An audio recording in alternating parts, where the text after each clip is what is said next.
The lecture hall smelled like burnt ozone and regret. Typical. Commander Vresh stood at the podium, all four of his arms crossed in that way that screamed, "I am about to ruin your day," and let me tell you, he was excellent at his job. The amphitheater seated about 200 cadets, and every single one of us knew we were in for a treat. Not the good kind. The kind where you question your life choices and wonder if maybe, just maybe, your parents were right about joining the Galactic Defense Initiative. I am Cadet Reiner, by the way. Third row, slightly to the left. The one with the purple scales and the attitude problem, according to my last performance review. But I prefer to think of myself as charmingly skeptical. Today, Vresh began, his voice carrying that delightful mix of authority and barely contained sadistic glee. We will discuss the most dangerous military training environments in known space. Oh good, my favorite topic. Right up there with creative uses of explosive decompression and why your species probably should not have left their home planet. Vresh tapped a control pad, and the holographic display flickered to life behind him. A rotating list of planets materialized, each one more terrifying than the last. Krell Prime, with its acid rain and carnivorous plants. Thermox 7, where the daytime temperature could melt your exoskeleton. Void Station Gamma, which was not technically a planet but still managed to kill approximately 40% of all trainees who set foot there. These locations. Vresh continued, gesturing with two of his arms while the other two remained firmly crossed, represent the pinnacle of hostile environment training. The cadets who survive these crucibles emerge as elite soldiers, capable of operating in conditions that would obliterate lesser beings. A Vrex cadet 2 rows behind me chittered nervously. I could not blame them. I had heard stories about Krell Prime. None of them ended well. However, and here Vresh paused for dramatic effect, because apparently even military commanders enjoyed good theater, there exists one planet so utterly, catastrophically lethal that no cadet, regardless of species or preparation, has ever been approved for training there. The entire lecture hall went silent. Even the usual background noise of breathing, clicking, and various biological functions ceased. We all leaned forward. Well, those of us with spines capable of leaning anyway. The holographic display shifted, and a new planet appeared. Blue and green, swirled with white clouds, looking deceptively peaceful. Almost inviting, if you were the kind of idiot who judged danger by appearance. Earth, Vresh said, and I swear his mandibles curved into something resembling a smile. Classification, Death World. Habitability Index, catastrophic. Survival rating for off-world species, approximately 0.03%. A collective gasp rippled through the lecture hall. Someone in the back row dropped their datapad. It clattered on the floor, the sound absurdly loud in the stunned silence. "Impossible," muttered Kelith, the Thoran cadet sitting next to me. His rocky hide was already shifting to a nervous gray color. "Nothing can be that deadly." Vresh heard him. Of course he did. The commander had hearing organs that could probably detect a pin dropping in another solar system. "Cadet Kelith," Vresh called out, and Kelith immediately stiffened. "Would you care to elaborate on your expertise regarding Death World classifications?" "No, sir," Kelith said quickly. "Excellent. Then perhaps you will shut your feeding orifice and listen." I tried not to laugh. Failed, but kept it to a quiet snort. Vresh began his lecture in earnest, and I have to admit, despite my general disdain for authority and structured learning, I was riveted. Earth, he explained, possesses a gravitational force of 9.8 meters per second squared. For context, that is nearly double the galactic standard. Simply standing on the surface would crush most species' skeletal structures within hours. The display showed a graph comparing gravity levels. Earth's bar extended way past what was considered survivable. The atmospheric composition includes 21% oxygen, Vresh continued. 21%. For those of you who skipped basic chemistry, oxygen is highly reactive, corrosive even. Most species would experience cellular degradation within days of exposure. A Zeeb cadet raised a tentacle. "Sir, surely the native life forms have adapted somehow?" Indeed they have, Cadet Voros. And that brings us to the truly horrifying part. Vresh tapped another control, and images began flooding the display. Earth is home to approximately 8.7 million distinct species, and nearly all of them are actively trying to kill you. The first image showed a creature with enormous teeth and powerful limbs. The terrestrial predator known as a tiger, capable of achieving speeds of 65 kilometers per hour and possessing enough bite force to crush most species' skulls like overripe fruit. Next image, something long and scaled. The reticulated python. Constriction predator. Swallows prey whole. Next image, box jellyfish. Neurotoxin delivery system with enough venom to stop cardiac function in under 5 minutes. The images kept coming. Bears, crocodiles, sharks, poisonous frogs, venomous snakes, things with too many legs, things with no legs but plenty of teeth, each one more nightmare-inducing than the last. And these, Resh said with obvious relish, are merely the large, obvious threats. Earth also boasts countless microscopic organisms capable of causing catastrophic illness. Bacteria, viruses, parasites, fungi. The list is extensive and depressing. I glanced around the lecture hall. Every cadet looked appropriately horrified. Some had gone pale. Others had changed color entirely. One glibber in the front row appeared to be quietly having an existential crisis. But surely, another cadet ventured, the native sapient species has technology to mitigate these threats. Vresh laughed. Actually laughed. It was not a pleasant sound. Ah, yes, the humans. Let us discuss Earth's dominant species, shall we? New images appeared. Bipedal creatures, relatively small compared to the galaxy's average sapient species, with only 2 eyes and no natural armor or weapons to speak of. You humans, Resh said, evolved on this nightmare planet. They are pursuit predators with remarkable endurance, capable of running for hours without rest. Their bodies regulate temperature through a process called sweating, which also means they can operate in thermal ranges that would kill most of us. They possess binocular vision optimized for tracking prey, omnivorous dentition allowing them to consume nearly anything organic, and a skeletal structure specifically adapted to their planet's crushing gravity. He paused, letting that sink in. In short, humans are Earth's way of saying that if the planet itself does not kill you, the locals will. Have there been any contact incidents? Someone asked. That several, Vresh confirmed. Early diplomatic missions required extensive protective equipment and medical support. Even with precautions, the survival rate was not encouraging. Humans find this amusing, incidentally. They consider their planet pleasant and comfortable, and that got a nervous laugh from the assembled cadets. This is why, Vresh concluded, Earth has been permanently classified as off-limits for any military training operations. The Risk Assessment Board determined that attempting to train cadets there would be tantamount to mass execution. No cadet, from any species, under any circumstances, will ever be approved for Earth deployment during their academy tenure. He looked satisfied with himself, probably enjoyed watching us squirm. Questions? A dozen hands, tentacles, and appendages shot up. Resh pointed to a Merkian in the 4th row. Sir, if humans evolved on such a hostile world, does that make them dangerous? Vresh considered this. Humans currently serve in the Galactic Defense Initiative at lower ranks. They are competent soldiers, effective even. However, they are also. He paused, searching for the word odd. Their psychology is shaped by their environment. They find humor in things that would traumatize other species. They form emotional attachments to predatory animals.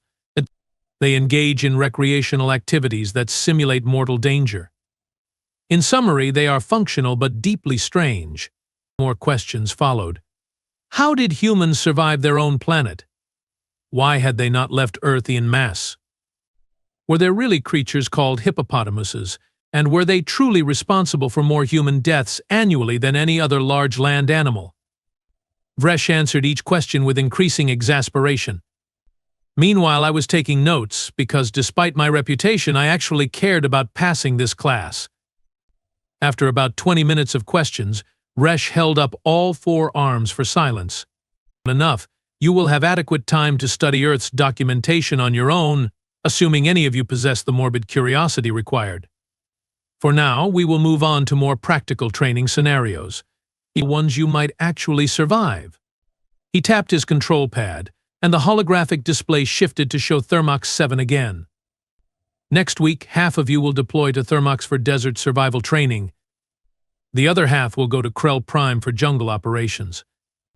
I expect a 15% casualty rate, which is acceptable by Academy standards.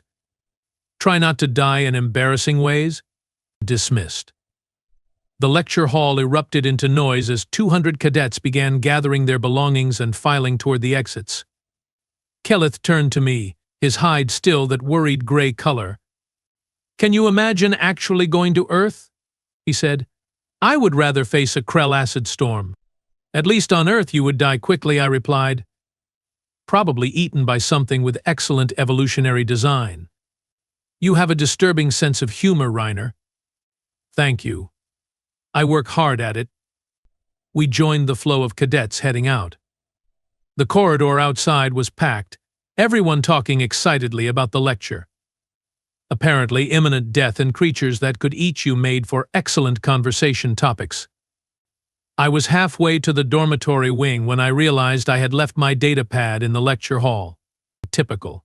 My organizational skills were approximately as good as my attitude, cursing in 3 languages, because why limit yourself to 1 when you know 3? I turned around and headed back. The lecture hall was emptier now, just a few stragglers still collecting their things.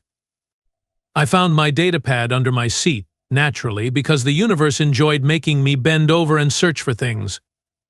As I straightened up, I noticed someone was still sitting in the front row. Just sitting there, alone, staring at the now blank holographic display. Curiosity got the better of me. I walked down the amphitheater steps, my claws clicking on the metal flooring. "Hey," I called out, "lecture is over. You okay?" "Wah." The figure turned, and I got my first good look at them. Small, bipedal, 2 arms, 2 legs, smooth skin instead of scales or hide, hair on top of the head, brown and short. 2 forward-facing eyes with white showing around blue irises, wearing the standard gray cadet uniform, same as everyone else. My brain, bless its occasionally functional processes, took approximately 0.5 seconds to make the connection. "You are a human," I said.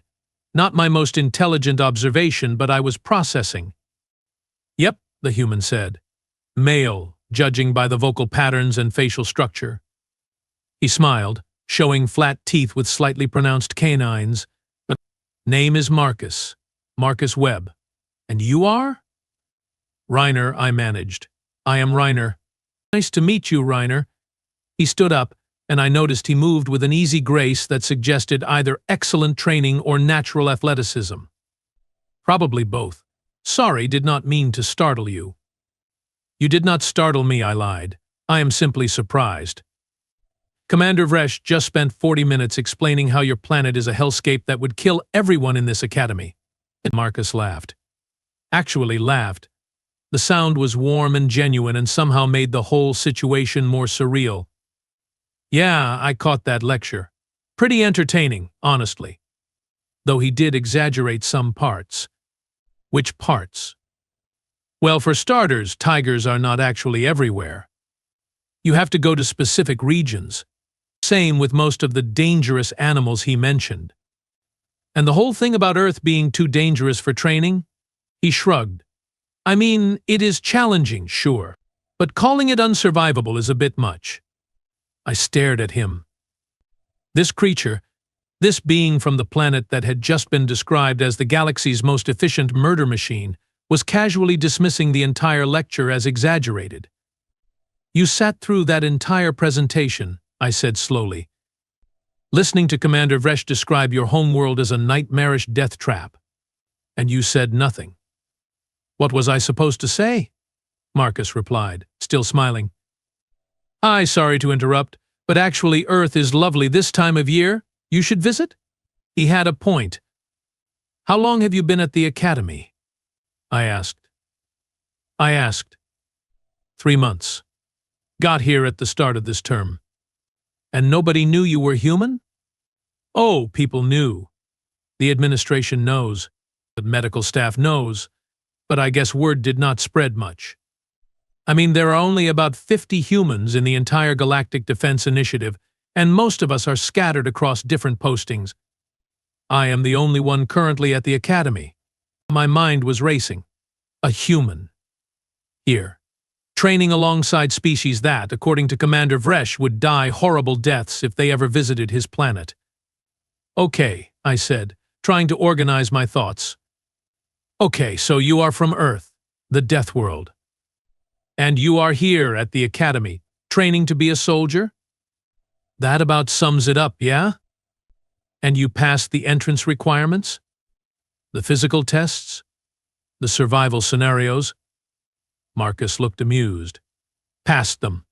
Reiner, I got top marks on the physical assessments. The survival scenarios were, well, easier than summer camp back home. Summer camp. He compared military survival training to summer camp. What, I asked carefully, is summer camp? Oh, it is this thing where kids go out into the wilderness for a few weeks. Build fires, hike, swim in lakes, learn basic survival skills. Pretty standard childhood experience on Earth. I needed to sit down. I actually needed to sit down. I walked to the nearest seat and collapsed into it. You send your children, I said, into the wilderness. On Earth. The planet with tigers and venomous everything and crushing gravity. For fun. Well, yeah. Builds character. Right. Of course. Marcus walked over and sat down next to me. Up close, I could see more details. Muscle definition visible even through the uniform, suggesting significant strength. Scars on his hands, small but numerous.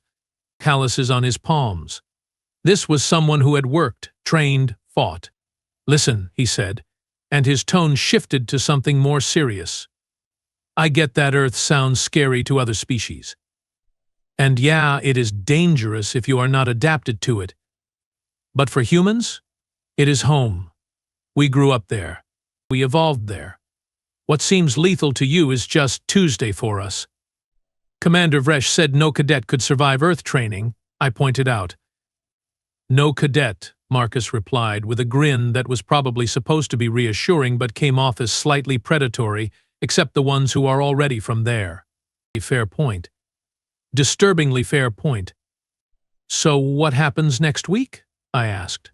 When half the class goes to Thermox and the other half goes to Krell Prime. Where do you go? Krell Prime, Marcus said. Jungle operations. Should be interesting. Interesting. He thought the acid rain planet would be interesting. You do realize, I said, that Krell Prime has a 15% projected casualty rate. Cadets die there, regularly. Yeah, I read the briefing materials. He did not sound concerned. The acid rain is definitely going to be a challenge, and the carnivorous plants are creative. But honestly, the gravity there is lower than Earth. The oxygen levels are lower. The temperature range is narrower. Physically, it will be easier than home. I was starting to understand why Vresh had looked so satisfied during his lecture. He knew. He absolutely knew there was a human in the class, sitting right there in the front row, listening to his entire speech about how unsurvivable Earth was. That sneaky, manipulative, four-armed commander. This was a test. Not just for us, but specifically a test to see how we would react when we figured out the truth. You are going to do well on Krell Prime, are not you? I said. It was not really a question. I am certainly going to try, Marcus replied diplomatically. No, seriously, you are going to excel. While the rest of us are struggling with the acid and the plants and the heat, you are going to be completely fine. He shrugged. Maybe? I mean, I will have advantages. But that does not mean I will not take it seriously. This is still military training. People can get hurt. People from Earth send their children into your wilderness for character building, I reminded him. I think you will manage. Marcus laughed again. Okay, yeah, when you put it that way, it does sound ridiculous. But hey, want to know a secret? Sure, why not? Today has already shattered my understanding of galactic threat assessments. Might as well keep going. He leaned in conspiratorially. The first week I got here, I thought the Academy food was going to kill me. Not because it was poisonous or anything. Just because it tasted terrible. Turns out most species have way less developed taste receptors than humans. What tastes fine to you guys is basically flavorless to us. I burst out laughing. Could not help it. Here we were discussing the most dangerous planet in known space, and this human was complaining about cafeteria food. So your biggest challenge at the Academy, I said between laughs, has been the cuisine. Hey, do not underestimate the psychological impact of bad food, Marcus said, grinning. Low morale kills fighting effectiveness. He was absolutely right, which somehow made it funnier. We sat there for a few more minutes talking. Marcus told me about Earth, answering my questions with patience and humor. Yes, humans really did keep predatory animals as pets. And yes, they really did engage in activities like jumping out of aircraft for recreation. Yes, there really was a creature called a hippopotamus. And yes, they really were that dangerous. In return, I told him about my home world, Talax Prime. Peaceful, boring, with gravity at exactly galactic standard and absolutely nothing trying to eat you. He listened with genuine interest, asking questions about my culture and my reasons for joining the Academy. Eventually, we had to leave. The dinner would be starting soon, and while I had developed a healthy skepticism toward authority, I had not quite reached the point of intentionally missing meals. As we walked toward the exit, Marcus said, "Hey, Reiner, do me a favor?" Depends on the favor. Do not tell everyone about me being human just yet. Let people figure it out on their own. It is more fun that way. I looked at him, at this creature from the death world, this being who considered acid rain planets interesting and survival training easier than summer camp, and I made a decision. Deal? I said. But I get to watch when they find out. Absolutely. Front row seat. We shook on it. His grip was strong, his hand warm, his smile genuine. And that, dear listeners, is how I became friends with the most dangerous cadet at the Academy. Though I did not quite realize just how dangerous until the following week, when we deployed to Krell Prime. But that is a story for another time. Or, in about 5 minutes once I finish my meal and get comfortable. Because trust me, what happened on Krell Prime is that requires proper storytelling. And possibly alcohol. Definitely alcohol. But first, dinner. Even I have priorities. Krell Prime looked exactly like the briefing holos had promised. Which is to say, it looked like someone had taken every bad decision in planetary formation and compressed them into one spectacularly hostile ball of misery. The dropship shuddered as we entered the atmosphere, and through the viewport I could see green, endless green, stretching to every horizon. Jungle so dense you could probably walk across the canopy and never touch ground. Steam rose in thick columns from volcanic vents scattered across the landscape, and above it all, those lovely purple clouds that promised acid rain at regular intervals. Approaching landing zone Alpha, the pilot announced over the comm system. Her voice had that specific quality of someone who was extremely glad she got to stay in the ship. Estimated ground temperature, 42 degrees Celsius. Humidity, 97%. Atmospheric pressure, 1.3 standard. Good luck down there, cadets. Try not to die in embarrassing ways. Commander Vresh, who had accompanied us on this delightful field trip, stood at the front of the passenger compartment.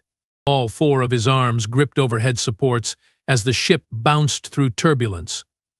Listen carefully, he barked over the engine noise. You will be divided into teams of 5. Each team receives basic supplies, a comm unit, and 1 emergency beacon. Your objective is simple. Survive for 72 hours while completing navigation waypoints throughout the jungle. The teams that successfully reach all waypoints and return to the extraction site will pass. Those who fail will receive remedial training. Those who die will receive posthumous participation certificates. He paused for effect. Nobody laughed. We were all too busy trying not to vomit from the turbulence. Team assignments are displayed on your datapads. Check them now. I pulled out my pad and scrolled through the list. Team 7. Fantastic. Let me see who I would be trusting with my life for the next 3 days.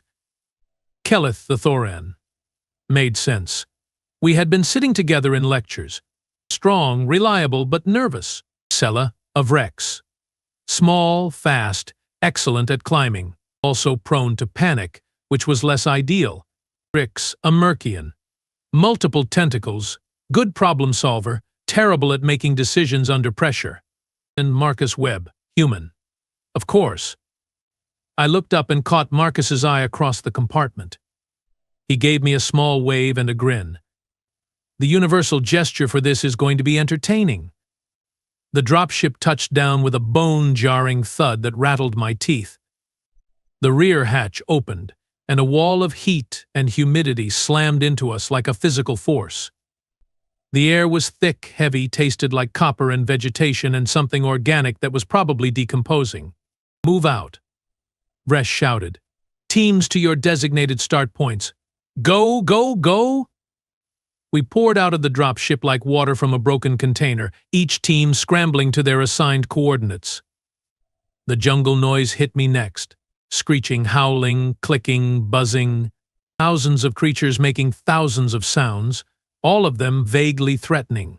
Team 7 assembled at our start point, a small clearing marked by a holographic beacon.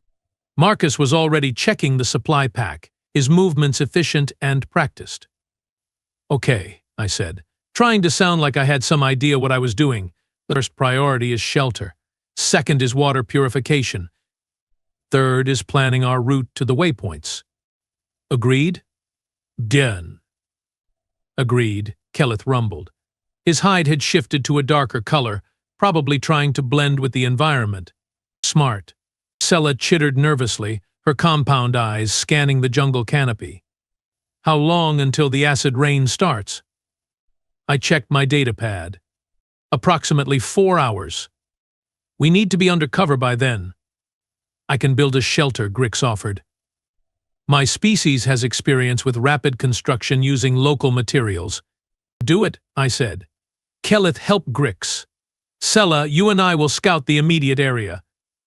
Make sure nothing is planning to eat us while we sleep. What about me? Marcus asked. Good question. What did you do with the human? The being from the death world who probably considered this environment mild. You are on water duty, I decided. Find us a clean source and set up purification. Marcus nodded and headed off into the jungle without hesitation. Just walked right into the dense vegetation like he was strolling through a park. Within seconds, he had disappeared from view. Should we be worried about him? Sela asked. Probably, I said. But not for the reasons you think. Come on. Let us make sure nothing is actively hunting us. Sela and I moved through the jungle in careful patterns, marking our path and checking for predator signs. The plant life on Krell Prime was aggressive. Everything had thorns, spines, or sticky surfaces. Several times we had to backtrack when we encountered plants that moved, their leaves tracking us with unsettling precision. We found tracks. Large tracks. Something with 6 legs and claws that could carve through rock. That is a Krell render, Sela whispered, her voice shaking. Apex predator. Ambush hunter. We should move the camp. The camp is already being built, I pointed out. And we do not know if moving would put us somewhere better or worse. We will set watches. Maintain awareness. By the time we returned to the clearing, Grix and Keleth had constructed a basic shelter using fallen branches and large leaves. It would not win any architecture awards, but it would keep the acid rain off us. Probably. Marcus had also returned, carrying several containers of water and what looked like an armful of plants. Water is secured, he announced cheerfully. Found a stream about 200 meters north, already purified 6 liters. Also found these. He held up the plants. Those are krell spine leaves, Cadet said, his voice uncertain. They are toxic to most species. Most species, Marcus agreed. But not all. These ones are actually edible once you remove the outer membrane. High in nutrients, good energy source. Humans have a similar plant back home called aloe vera. Same basic principle. He proceeded to demonstrate, peeling back the spiny exterior to reveal a gel-like interior. Then, before any of us could stop him, he ate some. We all stared. Marcus, I said carefully, did you just eat a plant that is classified as toxic? Technically toxic to thorins, vrex, and mercians, he corrected. I checked the database. Humans can process it fine. Want to know something interesting? Your poison resistance is way lower than ours. We evolved eating all kinds of toxic stuff back home, built up serious biochemical defenses. You evolved eating poison, Sella repeated faintly. Well, when you put it that way, it sounds dramatic. But yeah, basically. Anyway, we should eat before the rain starts. I recommend using the standard rations rather than local food for you guys. Less chance of digestive issues. We ate in silence, processing this information. Marcus munched on toxic plants like they were snacks. Casual. Normal. Just another day for the human. The first drops of rain started exactly 4 hours after landing, but we huddled in our shelter as the precipitation increased, going from drizzle to downpour in minutes. The rain was slightly acidic, just enough to sting exposed skin and corrode unprotected equipment. Marcus stuck his hand out, letting the rain hit his palm. He pulled it back and examined it. pH probably around 5, he said conversationally. A bit acidic. Stings a little. Nothing too bad. Your planet has acid rain? I asked. Some regions, yeah. Industrial pollution mostly. This is actually less acidic than some places I have been. Of course it was. The rain continued for 3 hours. We took the opportunity to review our route, plan our approach to the waypoints, and establish watch rotations. The noise of the rain was deafening, mixing with the jungle sounds to create a wall of audio chaos. When the rain finally stopped, the jungle was transformed. Everything gleamed wet and dangerous. Steam rose from heated surfaces. And somewhere in the distance, something roared. Deep, resonant, hungry. Right, I said. We should probably get moving. First waypoint is 5 kilometers east, through dense jungle, with predators and toxic plants, and acid rain cycles every 6 hours. Anyone want to reconsider their career choices? Nobody responded. We were all too committed at this point, or too stubborn, probably both. We moved out, Marcus taking point because he seemed to have some innate sense for navigation.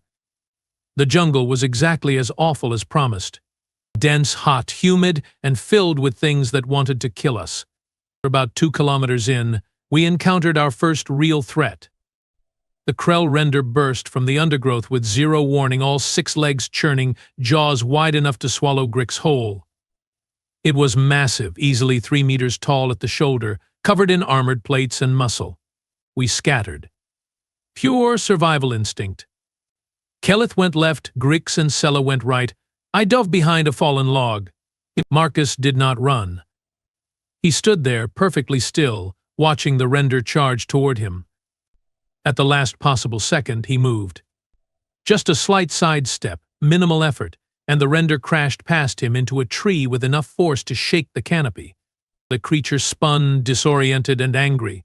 Marcus had already moved again, circling to its flank. He picked up a rock, a large one, and with a throwing motion that suggested years of practice, he hurled it directly at the render's head. The impact was solid. The render roared and shook its head. Confused, Marcus picked up another rock. "Hey," he shouted. "Over here. Come on." Was he taunting it? He was absolutely taunting it. The render charged again. Marcus ran, not away, but perpendicular to its path, leading it in a wide circle. The creature followed, slower now, trying to track this strange bipedal thing that refused to behave like proper prey. "Reiner," Marcus yelled. "The vine on your left. Thick one. Pull it when I say." I looked. There was indeed a thick vine, wrapped around a tree, supporting what looked like a massive dead branch overhead. I understood immediately. Marcus ran beneath the branch, the render right behind him. "Now," he shouted. I pulled. Kelleth, bless his quick thinking, grabbed the vine too and pulled with me. The vine snapped, the branch fell, and 300 kilograms of dead wood crashed down on the render's back. The creature went down hard, pinned, thrashing but unable to get up. Marcus walked back to us, breathing hard but grinning. "Persistence hunting," he said between breaths. "Basic human tactic. You do not have to be faster or stronger than your prey. You just have to be smarter and more patient. Also helps to use the environment." "You could have been killed," Sella said, her voice high-pitched with stress. "Could have been," Marcus agreed. "But I was not. Now we know this area has renders. We stay alert, we move carefully, and we do not panic. Panic gets you eaten. Calm, strategic thinking keeps you alive." He said this like he was discussing weather patterns. We continued moving, and I noticed something. Marcus was not just surviving this environment, he was reading it. He pointed out tracks before I saw them, identified dangerous plants before anyone got close, heard threats approaching before they arrived. It was like watching someone in their natural element. Because I realized he was. This might be a different planet, but the fundamentals were the same. Predators, prey, survival of the adapted. And Marcus was very, very adapted. We reached the first waypoint as night fell. A small cave system that provided shelter from the elements and a defensible position. Grix and Kelleth immediately began setting up a perimeter. Sella volunteered for first watch, probably too nervous to sleep anyway. Marcus and I sat at the cave entrance, looking out at the jungle. Bioluminescent plants had started glowing as darkness descended, painting the landscape in blues and greens. It was actually beautiful, in a deadly sort of way. "You are enjoying this," I said. Not an accusation, just an observation. "Is it that obvious?" Marcus asked. "You smiled when the render charged at you." Smiled. "Yeah." He laughed quietly. "Yeah, okay, I might be enjoying it a little. It is just refreshing, you know? Being in an environment where the threats are honest. Nothing political, nothing complicated. Just survival. Pure and simple. Most species would find that terrifying. Most species did not evolve on Earth," he pointed out. "We are built for this. Humans are persistence hunters, problem solvers, adaptation specialists. Drop us in a hostile environment, and we do not just survive, we thrive. It is in our DNA." "What was it like?" I asked. "Growing up on Earth?" Marcus thought about that for a moment. "For normal. For me, anyway. I grew up in a place called Colorado. Mountains, forests, lots of wildlife. Learned to camp, hike, hunt. Standard stuff. I did not realize how different it was until I met other species. The first time I told a glibber about mountain climbing for recreation, they looked at me like I had suggested juggling explosives. That does sound like juggling explosives. Exactly. But that is the thing about humans.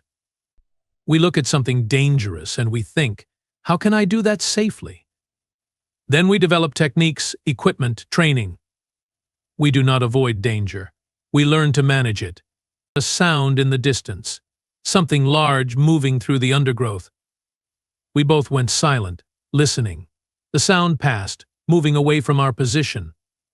"So what happens after the academy?" I asked. "Where do humans go in the Galactic Defense Initiative?"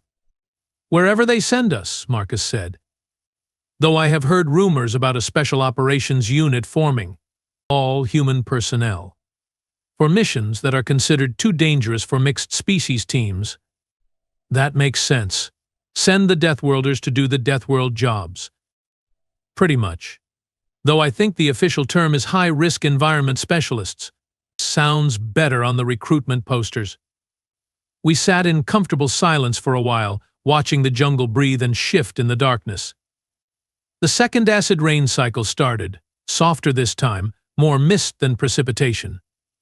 The sound was almost soothing. "Thank you," Marcus said suddenly. "For what?"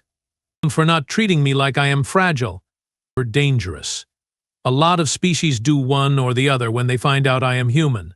You just treat me like another cadet." "You are another cadet," I said. "Just one who happens to be incredibly difficult to kill. But hey, everyone has their strengths." He smiled at that. "True. What is your strength, Reiner?" "Sarcasm," I said immediately. "And moderate competence at not dying. Important skills." "I think so." The next 2 days followed a similar pattern. We navigated through the jungle, Marcus casually excelling at everything while the rest of us struggled to keep up. He found food where we saw poison. He found paths where we saw obstacles. He treated predators like minor inconveniences rather than mortal threats. At one point we encountered a swarm of krell stingers, insect analogues the size of my fist with neurotoxin injectors. They descended on us in a buzzing cloud. We scattered, swatting and running. Marcus stood still, breathing slowly through his nose, barely moving. The insects swarmed around him but did not attack. Afterward, he explained that the stingers hunted by detecting carbon dioxide and rapid movement. By controlling his breathing and staying calm, he had made himself a less appealing target. "You learned that how?" Grix asked, multiple tentacles still twitching nervously. "We have similar insects on Earth," Marcus said. "Mosquitoes, hornets, wasps. You learn to deal with them, or you spend your whole life getting stung." By day 3, the rest of the team had largely given up trying to understand human capabilities and had just accepted that Marcus operated on different rules. When he climbed a 50-meter tree in under 2 minutes to scout our path, nobody questioned it. When he carried Sella across a ravine because her climbing limbs were injured, nobody expressed surprise. When he spent an hour teaching Kelith how to identify safe drinking water using just visual cues, we all took notes. The final waypoint was at the top of a volcanic ridge, requiring a steep climb through unstable terrain during an acid rain cycle. The conditions were appalling. Hot, wet, slippery, with loose rocks and toxic steam vents scattered throughout. Marcus went first, testing handholds and establishing the safest path. Then he came back down, helped each of us up one at a time, and finally climbed up himself with our full supply pack because redistributing weight made the climb safer for everyone else. At the top, breathing hard and covered in mud and rain, we activated the final waypoint beacon. A holographic marker appeared, confirming our success. Team 7, all waypoints completed, I transmitted back to base. "Ready for extraction." Acknowledged, came the reply. "Extraction team en route. ETA 40 minutes. Congratulations on not dying, Team 7. We collapsed in a small cave near the summit, exhausted and filthy but alive. All 5 of us. 0 casualties. Considering the 15% expected casualty rate, that was actually impressive. "We did it," Sella said, disbelief clear in her voice. "We actually did it." "Of course we did," Marcus said, wringing water from his uniform. "We worked together, stayed smart, did not panic. Basic stuff." "Basic," Kelith echoed, a laugh in his voice. "Right. Basic. You know what this means?" Grix said, tentacles coiling in what I recognized as Merkian excitement. "We are officially certified for hostile environment operations. They cannot put us on desk duty after this." "Do not jinx it," I warned. "The universe is listening and it has a terrible sense of humor." The extraction ship arrived exactly on schedule, descending through the rain to hover above our position. We climbed aboard, muddy and exhausted but triumphant. Commander Vresh was waiting in the passenger compartment, all 4 arms crossed, expression unreadable. "Report," he demanded. "All waypoints reached, sir," I said, standing at attention despite every muscle screaming in protest. 0 casualties, minimal injuries, objectives completed ahead of schedule. Resh's mandibles twitched. Ahead of schedule. Yes, sir. Yes, sir. He looked at each of us, his gaze lingering on Marcus for a long moment. Then he nodded slowly. Acceptable performance, Team 7. Debriefing tomorrow at 0900. Dismissed. We found seats and strapped in as the ship lifted off. Through the viewport, I watched Krell Prime shrink below us, that beautiful, terrible jungle planet that had tried very hard to kill us and failed.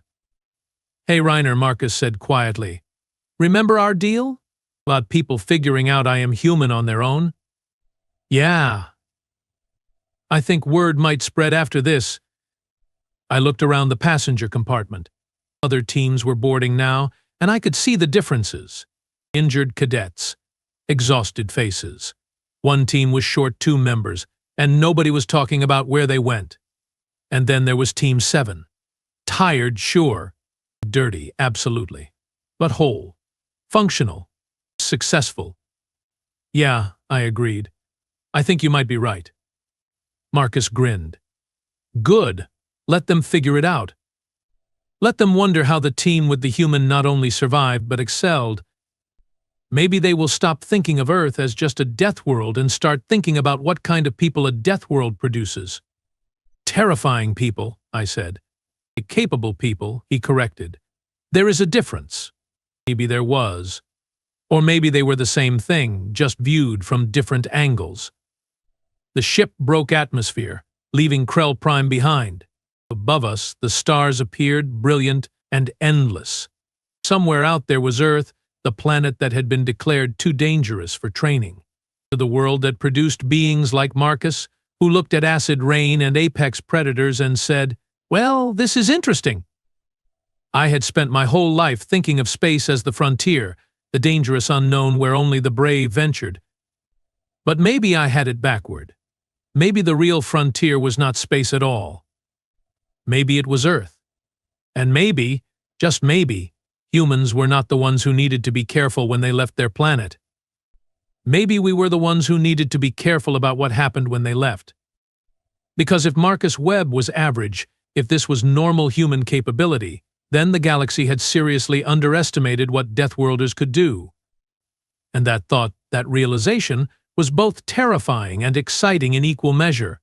The dropship docked with the Academy station, and we filed out, heading toward medical checkup and decontamination. In the corridor, I saw other cadets staring at Team 7, whispers starting already. How did they all make it back? Did you see that human? He is not even limping. I heard they finished early. Early. On Krell Prime. Marcus caught my eye and winked. The secret was out now, spreading through the Academy like wildfire. The human who made hostile environments look easy. The cadet from the death world who turned survival training into a casual field trip. Commander Vresh was going to have an interesting time with his next lecture about unsurvivable planets. And me. I had the best story of my Academy career. The story of how I survived Krell Prime with a human, learned that Deathworlders were not just dangerous to their enemies, and discovered that sometimes the scariest thing in the jungle is not the predators. It is the apex predator that walks on 2 legs, tells jokes about toxic plants, and considers acid rain a minor inconvenience. It is the human. And they claimed no cadet could survive Earth. They never mentioned that humans could survive anywhere.